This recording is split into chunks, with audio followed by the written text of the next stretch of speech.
좀 순방비나 용산 순방비가 또 한 4억 2,600만 원 추가됐다고. 다른 명목으로 편성된 예산을 끌어다 썼다. 해외 순방 예산이 부족해서 이분들은 이 돈은 또 엄청나게 잘 쓰시네. 세수는 이렇게 수십조, 100조 원 가까이 지금 계속 빵꾸가 날 것 같은데 용산 이전 관련 비용도 예비비로 갖다가 썼다. 용산 구청 허가도 없이 미스테리 중축을 했다. 아휴. 용산 이전 예비비 계속 이거는요. 똑같은 이야기니까. 이거는 수사가 나중에 필요할 것 같아요. 어. 이 얘기 말하자면 수의 계획을 했잖아요. 네. 리모델링부터 시작해서 방음 설치하는 부분들 예를 들자면 거의 뭐 업력이 없는 사람들 데려다가 예. 김건희 여사와 관련이 있을 수도 있는 네. 특히나 김건희 여사 장모가 좀 그쪽 분야에 정통하잖아요. 네.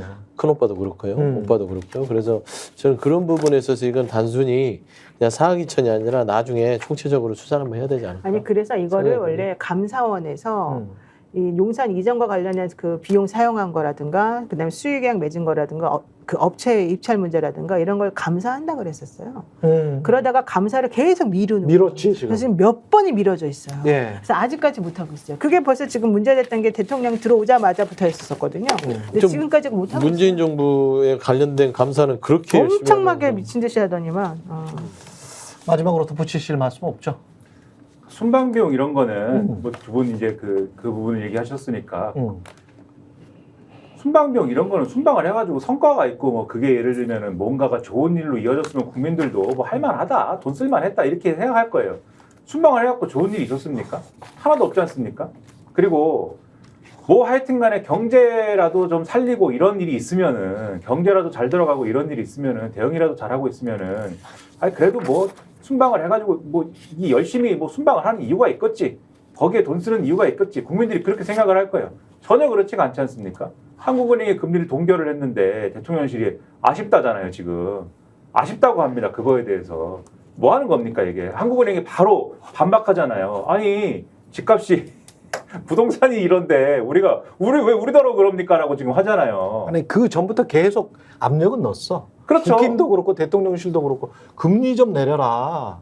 몇 개월 전부터 계속 그랬지. 근데 뭐 희망을 얘기할 수는 있는데 한국은행 금통위가 결정을 했는데 거기에 대해서 대놓고 거기에 대해서 아쉽다고 얘기하는 게 지금 뭡니까? 그렇다고 해서 지금 그럴 수 있는 상황도 아니고 네. 그래서 경제 얘기를 길게 하기는 뭐 어렵지만 제가 뭐 잘 아는 분야도 아니고 이런 상황들을 보면 순방을 왜 가냐에 대해서 국민들이 볼 때는 이거 뭐 결국은 대통령과 대통령 배우자가 행복하러 가는 거 아니냐 이런 생각을 막 하게 된다. 그런 점에서 열받는 뉴스다라는 거예요. 답답할 때가 안 돼요. 이 답답할 사람들이 때. 관심이 있는 거는 답답할 강남 때. 서초 송파의 아파트 값에만 관심이 있는 것 같아요. 그래서 그 아파트 값만 마용성까지 포함해서 한 서울의 6개 구의 아파트 값만 오르면 또는 유지가 되면 높은 가격이 유지가 되면 그러면 본인들은 국정 운영을 잘한 거다. 이렇게 생각하는 것 같은 생각이. 앞으로 쭉 오를 일만 있는 것 같아요, 이제. 아니 계속 이런 식으로 이제 분부를 많이 뗐으니까. 아니 이제 본인들이 어차피 이제 3년 지나고 나면은 뭐 무슨 선출직 될 것도 아닌데 네. 그분들한테 칭찬받는 게 뭐가 중요해요? 지금 다른 사람들 다 이렇게 망가뜨려 놓고 아니 김건희 씨나 최순실 씨 머리 안에 있는 그, 네. 국민이라 함은 그 재테크적인 그 네. 마인드는 부동산이에요? 제가 보기에는 아니 진짜로 제가 이게 무슨 뭐 추측하는 게 아니고 그분들의 인생 자체가 그런 마인드가 탑재될 수밖에 없는 거야. 그러니까 그렇다 치더라도 내 말은 주식이나 부동산을 통해서 재테크를 하고 그게 이 사람들이 생각하는 중산층이야. 한국인이야. 그러니까 그게 굉장히 중요합니다. 그게 되게 중요한데 네. 이미 잃었잖아요. 내 말은 이미 잃었다는 거야. 그 사람들은 이미 지금 재산이 얼마나 많아요. 그렇죠. 부동산이 얼마나 많아요. 그렇죠. 게다가 이번에 그린벨트 해제한다 주시고 결국 자기네가 갖고 있던 수많은 그린벨트 해제적 다 풀어내는 거잖아요. 그러면 그것만 가지고 써도 평생 못 써요. 그 사람들은 자식도 없잖아요. 그거 가지고 뭘 하려고 지금 이걸 계속해서 하고 있다는 거예요. 또 만약에 자신의 지지 기반들한테 뭔가 계속 칭찬을 받고 싶다고 치면 지금까지 해준 것만으로도 칭찬 받고도 남죠. 그럼 그 사람들이 이제 3년 지나고 나서 또 대통령 나올 것도 아니고 본인들이 이제 어디 좋지 않은데 안 가는 거 이것만 노리고 있을 텐데 그게 지금 더 이상 이제 막 이만큼이나 부를 치부한 사람들에게 더 잘 보여서 무슨 의미가 있어요. 아니 근데 상식적으로 생각하면 그런데 이분들이 가지고 있는 경제관, 이데올로기는 그거라니까. 이 사람들이 생각하는 중산층은 한국에 제가 보기에는 그래요. 이제까지 나왔던 경제 정책들 쭉 보잖아요. 그러면 한국이 아니고 서울에 한 6개, 7개 구의 유주택자들을 위한 경제 정책을 하는 겁니다. 그렇게 했죠. 김정은 스타일이네요. 김정은도 북한 주민은 평양 사람이잖아요. 그래, 평양 사람들만 생각하는 거지. 평양에 있는 뭐 당심이라고 해야 될까요? 당심이 굉장히 강한 사람들. 그러니까 평양에서도 고급 아파트를 좀 갖고 있고 그거를 계속 늘릴 수 있는 사람들. 예. 그런 사람들만 중산층이라고 생각하는 것 같아요. 이번에 지금 뭐 벤스 말고 네. 저 팀 월즈 있잖아요. 부통령 후보. 그 사람이 중산층이라는 단어를 굉장히 많이 사용했더라고요. 이번에 미국 대통령 민주당 부통령 후보 수락 연설에서 중산층이라는 단어를 굉장히 많이 사용했는데 그 중산층이 자기가 있었던 네브라스카의 그 촌동로에 있었던 뭐 한 400명 사는 마을에 있는 그런 사람들을 말하는 거거든. 그러니까 중산층에 관한 개념이 다 달라. 지금. 그 사람이 얘기하는 거는 정치인들의 개념이. 그 사람이 얘기하는 미들 클래스라는 거는 지금 말씀하신 대로 예. 그냥 총으로 이 사람 민주당 사람인데도 불구하고 예. 사냥하고 그렇죠. 그리고 이 집 가꾸고 이런 걸로 소일을 하고 많이 배우지 않았는데 그러니까 이 사람들의 중산층은 뭐 어떤 거냐면요. 자기의 노동으로 일하지 않으면 그러니까요. 돈 벌고 먹고 살 수가 없는 우리 같은 사람들이에요. 예? 자산가들이 아니고. 근데 이 사람들이 생각하는 중산층 있잖아요. 저는 국민의힘도 상당히 그쪽으로 이미 빠져들었다라고 생각하는데 기본적으로 자산으로 어떤 늘릴 수 있는 사람들 있지 않습니까? 늘릴 수 있는 사람들. 그러니까 유주택자, 서울에 있는 그 아까 한 6개 구 정도의 유주택자 이상들을 중산층으로 생각하는 것 같습니다. 그리고 그 사람들 위주의 정책을 2년 동안 해왔어. 그리고 계속 중산층이라고 이야기를 하고 있고 많은 국민들이 거기에 지금 속아 넘어가고 있다.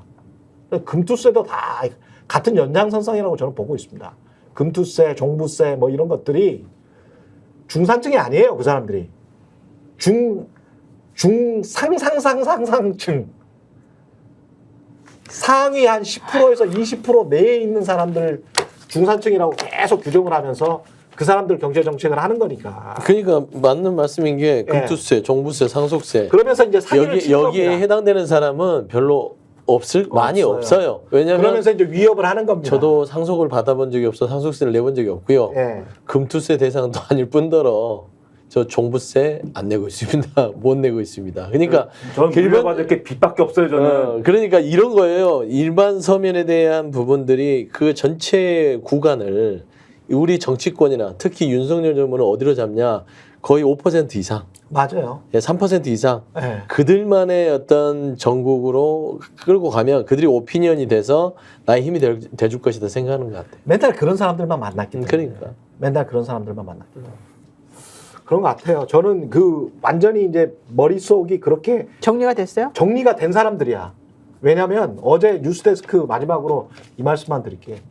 뉴스데스크 김문수가 서울대 총동창회 포럼 가가지고 이야기하면서 양해동 열사나 이런 분들을 건폭이라고 막 맞아요. 하면서 야 당신들 뭐 광고를 어떻게 해라 뭐 이런 식의 이야기를 하잖아요. 기업. 근데 그 자리 보십시오. 서울대 총동창회 조찬 포럼이야. 제가 그래서 서울대 총동창회를 가봤어. 홈페이지를. 가보니까 거기에서 조찬 포럼에 나오는 분들이 대개는 이제 장관 출신들이나 그런 분들이에요.